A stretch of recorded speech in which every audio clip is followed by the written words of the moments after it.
পশ্চিম ত্রিপুরা জেলা পরিষদের জেলা সভার প্রথম বৈঠক বৃহস্পতিবার জেলা শাসক কার্যালয়ে সফলভাবে অনুষ্ঠিত হলো।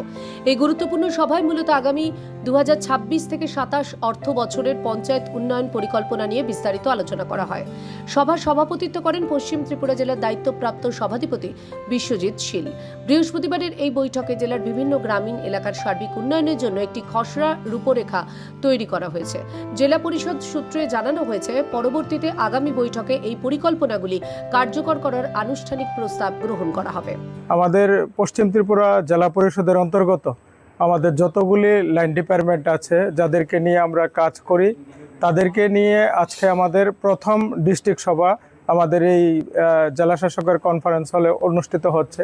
তো সেখানে আমরা মূলত আমাদের যে 26-27 অর্থ বছরে আমরা কি কি কাজ করব, কোন খাতে কত টাকা আমরা সেখানে পাবো, একটা আনুমানিক একটা আইডিয়া নিয়ে আমরা সেখানে প্ল্যান তৈরি করব এই বছরের জন্য, সারা বছরের জন্য।